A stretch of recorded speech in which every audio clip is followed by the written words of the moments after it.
अस्सलामुअलैकुम, मेरा नाम सैयद मोहम्मद चैनल पर बहुत बहुत खुश आमदेद स्वागत है। जो नए वो चैनल को ज़रूर सब्सक्राइब कर लें, वीडियो को लाइक एंड शेयर ज़रूर करें। ऐसी ज़मीन की अब रजिस्ट्री नहीं होगी, सुप्रीम कोर्ट का बड़ा फैसला। क्या फ़ैसला आया है, कौन सी ज़मीन है जिनकी रजिस्ट्री नहीं होगी, मैं आपको इस वीडियो में आज पूरी की पूरी जानकारी दूंगा। इसलिए इस वीडियो को आपको लास्ट तक देखना है, कहीं पर भी आपको जो है स्किप नहीं करना है। अगर आप जो है ज़मीन ख़रीदने जा रहे हैं या अगर आप जो है ज़मीन बेचने जा रहे हैं तो ये वाली वीडियो आपको लास्ट तक देख लेना है, क्योंकि सुप्रीम कोर्ट का बड़ा फ़ैसला आ गया है कि कुछ ऐसी ज़मीन है जिनकी अब रजिस्ट्री नहीं होगी, आप चाहकर भी रजिस्ट्री नहीं करवा सकते हैं। क्या फ़ैसला आया है, कौन कौन सी ज़मीन है, मैं आपको इस वीडियो में आज पूरी की पूरी जानकारी दूंगा। इसलिए इस वीडियो को आपको कहीं पर भी स्किप नहीं करना है।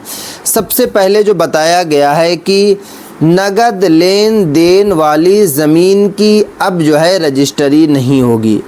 अब आप कहेंगे कि नगद लेन देन वाली ज़मीन की रजिस्ट्री कैसे नहीं होगी, तो मैं आपको बता देता हूं कि सुप्रीम कोर्ट का कहना है कि अगर आपने किसी से ज़मीन खरीदा 10 लाख रुपया 12 लाख रुपए में आपने ज़मीन खरीद लिया, खरीदने के बाद आपने उनको जो है एक बार में सारा पैसा दे दिया, इन हैंड जो है आपने 12 लाख रुपया कैश आपने 12 लाख रुपया दे दिया। 2 महीना 4 महीने के बाद जो है जिससे आपने ज़मीन ख़रीदा था वो आदमी अब आपसे कहता है कि ये ज़मीन मेरी है, ये ज़मीन अब मैं ले लूँगा, ये ज़मीन की कागज़ात मेरे पास भी है। अब आप चाहेंगे कि सुप्रीम कोर्ट जाएं, हाई कोर्ट जाएं, जिला पदाधिकारी से जाकर मिले, उनको बताएं कि ये ज़मीन मेरी है, तो अब आपका केस नहीं होने वाला, क्योंकि साफ साफ सुप्रीम कोर्ट का कहना है कि यदि किसी ने नगद ज़मीन खरीदी या बेची तो उससे संबंधित विवाद अब किसी भी कोर्ट में नहीं चलेगा। यानी कि अगर आपने ज़मीन खरीदा या बेचा और नगद आपने पैसा दिया था तो अब जो है आपका हाई कोर्ट हो या सुप्रीम कोर्ट में विवाद नहीं चलेगा, केस नहीं चलेगा, आपका जो है केस को नहीं लिया जाएगा। क्योंकि साफ साफ कहना है कि सुप्रीम कोर्ट का आदेश आया है कि ऐसे मामलों में मुकदमा दर्ज नहीं होगा, यानी कि ऐसा मामला का मुकदमा दर्ज नहीं होगा। तो इसलिए अगर आप जो है ज़मीन किसी से ख़रीद रहे हैं, अगर आपको कैश पैसा देना है तो एक मर्तबा जो आपके नज़दीकी थाना होगा वहाँ से जाकर जो है एक कागज़ात को तैयार कर लें, एक कागज़ आप बना लें कि हाँ हमने जो पैसा दिया है वो कैश पैसा दिया है। अगर आप कैश देंगे तो आपके पास तो कोई प्रूफ नहीं होगा, हाँ एक ज़रूर छोटा सा कागज़ होगा तो वो प्रूफ नहीं मांगा जाता। हाँ अगर आप जो है कि थाना वगैरह से प्रूफ ले लेंगे तब तो कोई दिक्कत नहीं होगी, क्योंकि साफ साफ कहना है कि सुप्रीम कोर्ट और हाई कोर्ट का भी कि आप केस जो है दर्ज नहीं किया जाएगा लेन देन वाली ज़मीन पर। उसके बाद आ जा रहा है, यदि आदेश उन लोगों के लिए महत्वपूर्ण है जो छोटे मोटे मामलों के लिए कोर्ट में जाते हैं। कोर्ट का कहना है कि बड़ा मामला ही कोर्ट में दर्ज किया जाएगा, छोटा मामला दर्ज नहीं होगा। और कोर्ट का कहना है कि अगर आप ज़मीन ले रहे हैं और कैश पैसा आप दे रहे हैं तो पहले जो है थाना से जाकर एक कागज़ात को तैयार कर ले कि हाँ हम जो है पैसा कैश ही दे रहे हैं। तो ये पहला। उसके बाद जो दूसरा बात यहाँ बताया गया है कि नगद लेन देन की स्थिति, यदि कोई व्यक्ति नगद लेन देन करके ज़मीन खरीदता या बेचता है तो उसे ये साबित करना होगा कि पैसा कहाँ से आया।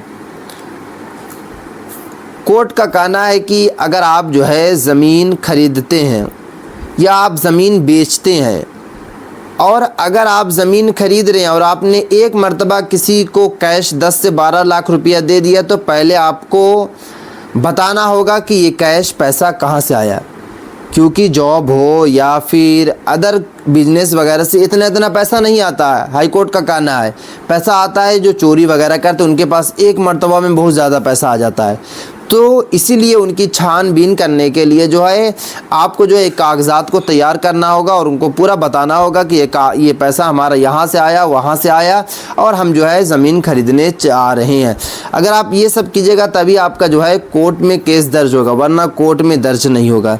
उसके बाद देखिए आपका आगे क्या बताया जा रहा है, क्योंकि आयकर विभाग यानी कि इनकम टैक्स ने भी यही बताया है कि यदि कोई व्यक्ति 2 लाख रुपया से अधिक का नगद लेन देन करता है तो आयकर विभाग को उसकी सूचना दी जाएगी। यानी कि अगर आप जो है कि 2 लाख से अधिक कर रहे हैं, 2 लाख के अंडर में कोई काम कर रहे हैं तब तो दिक्कत नहीं है। अगर आपका 2 लाख से ज़्यादा कर रहे हैं तो आपको जो है आयकर यानी आयकर विभाग को आपको बताना होगा कि आपका पैसा कहाँ से आया। एक मर्तबा उनको इन्फॉर्म करना पड़ेगा, क्योंकि मैंने पहले वीडियो में आपको बता दिया था कि अगर आप इन्फॉर्म नहीं कीजिएगा तो हो सकता है कि इनकम टैक्स की आपके यहाँ जो है इनकम टैक्स वाले आ जाएं और इनकम टैक्स जो है आपको जुर्माना ठोक दें। तो इसलिए आपको करना क्या है कि 2 लाख से अधिक पैसा से अगर आप ज़मीन खरीद रहे हैं, घर खरीद रहे हैं, प्लॉट खरीद रहे हैं, कोई दुकान खरीद रहे हैं तो आपको आयकर विभाग को एक मर्तबा ज़रूर आपको बता देना है, इन्फॉर्म ज़रूर कर देना है। उसके बाद बताया जा रहा है कि आयकर विभाग उस पैसे की जाँच करेगा और रिपोर्ट देगा। रिपोर्ट के बिना कोर्ट में केस नहीं चलेगा। समझ लीजिए बात को। क्या क्या हाई कोर्ट ने बड़ा फैसला सुनाया। आप जो है कि पैसा के बारे में आपको आयकर विभाग को बताना है। आयकर विभाग जो है उसको जो है जांचेगा, उसको जो है देखेगा कि ये पैसा कहाँ से आया। उसके बाद जो है कागजात बनेगा, उसके बाद ही कोर्ट में आपका जो है फैसला चलेगा। तो ये 3 काम आपको करना होगा जो मैंने आपको बताया। अगर आप ये 3 काम कर लीजिएगा तो आपका हाई कोर्ट में, सुप्रीम कोर्ट में मामला जो है चला जाएगा। बट अगर आप जो मैंने बताया अगर आप ये सब काम नहीं कीजिएगा तो कहीं भी आपका मामला नहीं जाने वाला है, ना हाई कोर्ट में जाएगा ना सुप्रीम कोर्ट में जाएगा। तो ये थी आज काफ़ी इंपॉर्टेंट वीडियो। अगर अभी तक आपने चैनल को सब्सक्राइब नहीं किया तो चैनल को आप सब्सक्राइब कर लें, बेल आइकन को ज़रूर प्रेस करें। इस वीडियो को जो है ज़्यादा से ज़्यादा जो है शेयर करें, सभी के लिए ये वीडियो जो है काफ़ी ज़्यादा इंपॉर्टेंट है। तो ये थी आज काफ़ी इंपॉर्टेंट वीडियो। अस्सलामु अलैकुम।